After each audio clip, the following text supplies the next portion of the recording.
అబ్బా! ఎంత మంచిగనిపిస్తుందంటే ఈరోజు దీపం పెట్టంగానే. ఎందుకంటే గణేషుని లడ్లకి పూజ చేసినా గాబట్టి. మేమైతే ప్రతిసారి 2 లడ్లు పెడతా గణేషునికి. ఎందుకంటే మా పాప ఒకటి, మా బాబు ఒకటి తీసుకుంటారు. ప్రతి సంవత్సరం గణేషునికి పైసలయ్యే ఖర్చు మొత్తం వాళ్ళే పెట్టుకుంటారు. ఇంగ ఈ సంవత్సరం కూడా వేలం పాటేసుకుంటారనమాట వాళ్ళిద్దరూ. నేనేమో పాడడం, వాళ్ళిద్దరు కొనడం అనమాట. మధ్యలో ఈసారి మా ఆయన గూడా జాయిన్ అయ్యిండు. కానీ మా ఆయనైతే తీసుకోడు గానీ, పిల్లల కోసం అట్లా కొంచెం ఎంకరేజ్ జేస్తాడు. ఇంకా రూ. 1001 రూ. 1011 మా బాబు లడ్డు తీసుకున్నాడు పెద్ద లడ్డు. కొంచెం చిన్న లడ్డు ఒకటేమో మా పాప రూ. 901 తీసుకుంది.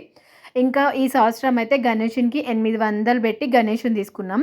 ఇంకా పూజ సామాను అన్నీ కలిపి ఇంగ ఎక్కువనే అయింటాయి. ప్రతిరోజు ప్రసాదంకి, పూజ సామాన్‌కి అయితనే ఉంటాయి గదా! ఇంకా అన్నీ మా పిల్లలే బెట్టుకుంటారనమాట. ఇంగ ఈ సంవత్సరం అట్లనేంది. నెక్స్ట్ ఇయర్ కూడా అంతే. అంటే ప్రతి సంవత్సరం అట్లనే అయితది.